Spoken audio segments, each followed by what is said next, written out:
All right, so America is now divided into two camps. Tonight, you're either Team Trump or you're Team Ramos. Donald Trump making no apologies for having the Univision anchor escorted out of his news conference. Do you really have to pick a side here? We are picking teams. Do it. Today, Trump called Ramos a raving madman.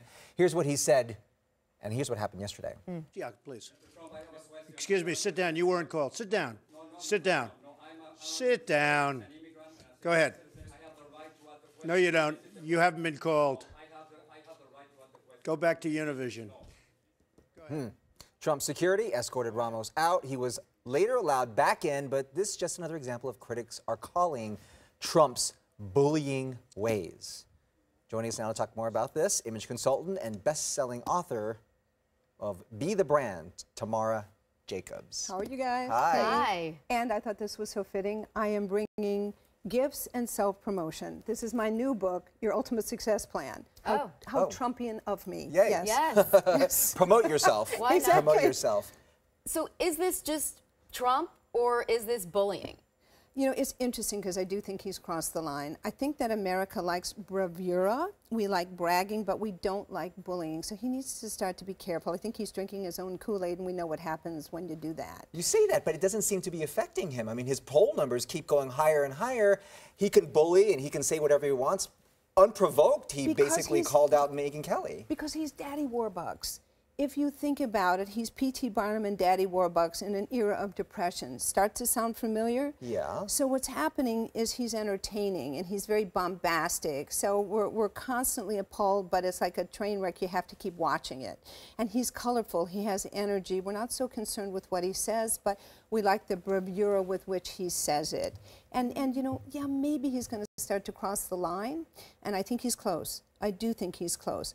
But right now, people are so fascinated that he's taking on what we perceive to be, pardon me, the press and even the existing president. How dare you? No, How dare we, yes. Yes. You make a really good point because he is the quintessential rich guy, or what most of us in our minds think of as an uber rich guy, right? He constantly brags about his planes. I have more money. I have billions of dollars.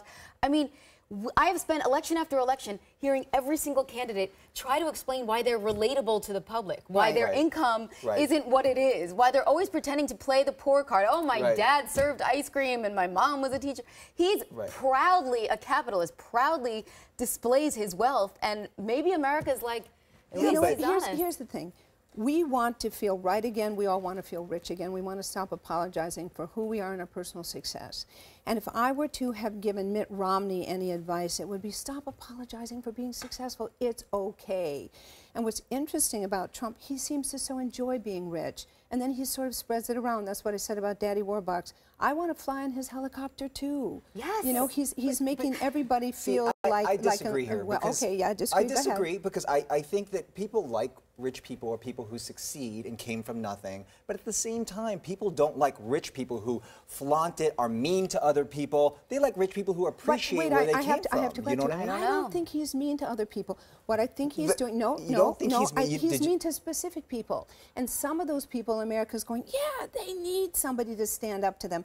What we like about Trump, believe it or not, is that he's a rich person who seems to be representing the everyman. He has the guts that I'm afraid to have. He has the voice that I'm afraid to have. So, you know, right now he's speaking anger. Ultimately, he has to speak truth. But he's not speaking to a large contingent of Hispanic Americans, the Latino population, I agree who are with that. furious with him and probably very frustrated with America for seeing Trump's poll numbers right now. Well, I think what's happening is very interesting, and it's sad too.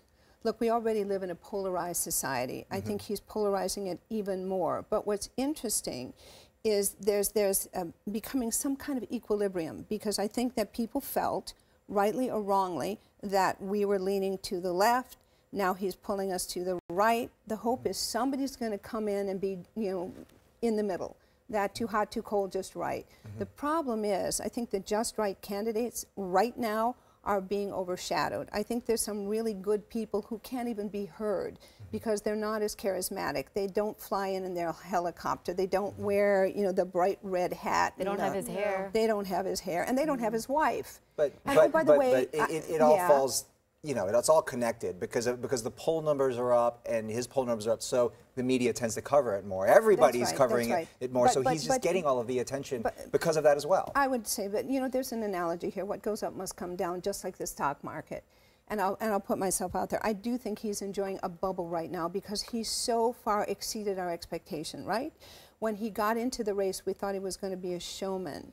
Now we've found out that he actually has stamina. And one of the things that I say is energy is infectious. You don't have it, I can't catch it. And he's got so much energy right now that people, I think, are caught up in that wave. They're not listening to substance. They're looking at style.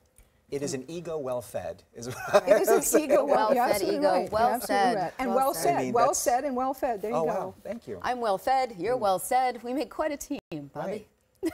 Not a bad image, huh? Not a bad image. And by the way, you guys are very fresh. You're very spontaneous. You're very unexpected. You are the brand. We need to have you come back and give us some image tips. Thank you. I think you're working it out. You look pretty good. Tamara Jacobs, thanks for coming in. Thank Check you. out her book, 2 books, multiple books. Underachiever. I know.